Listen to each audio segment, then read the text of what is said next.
आन्या हो गई थी तैयार एनुअल फंक्शन के लिए। सुबह मैं उठी तो मुझे फिर से तेज़ बुखार था। यहाँ पे मैं दवा खा के मैंने थोड़ी देर रेस्ट किया। उसके बाद जब थोड़ा ठीक लगा तो नहा धो के मैंने खाने की तैयारी शुरू कर दी थी और खाने में ज़्यादा कुछ बनाने की हिम्मत नहीं थी, तो फिर सिर्फ नमकीन पराठे और चाय ही बनाई थी। खुद भी खाया, बच्चों को भी दिया और दवा खा के थोड़ी देर रेस्ट किया। फिर आन्या की मेहंदी नहीं लगी थी, तो आन्या को मेहंदी लगा के मैंने 1 घंटे रखा। फिर मेहंदी धुल के आई तो इन्होंने नेल पेंट लगाई। नेल पेंट सुखा रही थी कि आन्या का भी मन हुआ कि मुझे भी मेहंदी लगा दो मम्मा, तो फिर मैंने इनके एक हाथ में मेहंदी लगाई और ये दुकान गई, वहाँ से फ्रूटी लेके आए, फ्रूटी पी रही थी और इन्होंने मेहंदी अभी तक छुटाई नहीं थी। बहुत कहने पर ये जाके मेहंदी छुटा के आई और जब मेहंदी धुल के आई तो इनके मेहंदी का कलर कुछ इस तरह से आया था। फिर इन्होंने नेल पेंट लगाई। फिर मैंने आन्या को रेडी करना शुरू कर दिया था क्योंकि टाइम हो रहा था फंक्शन में जाने का। तो शुरुआत की थी जूड़ा बनाने से, तो सबसे पहले जूड़ा बना दिया था, ब्लाउज और लेगी पहना दी थी। उसके बाद मैंने इनका लाइट मेकअप किया था और साड़ी पहनाना शुरू कर दी मराठी लुक में।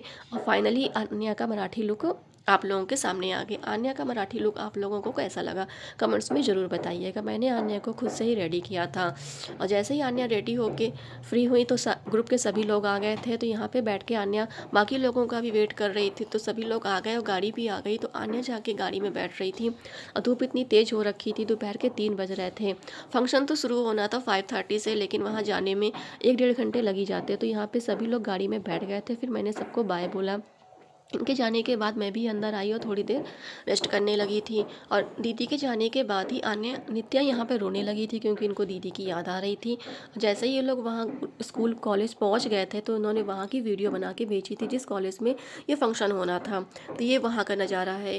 फंक्शन अभी शुरू नहीं हुआ था क्योंकि फंक्शन शुरू होना था 5:30 से, ये उस टाइम पे पहुँच गए थे। नित्या काफ़ी उदास थी कि दीदी चली गई थी। तो फिर मैं नित्या को लेके छत पे आई तो यहाँ पे थोड़ी देर इन्होंने मस्ती की, खेला कूदा। फिर प्लांट्स बहुत सूख रहे थे तो मैंने पानी दिया।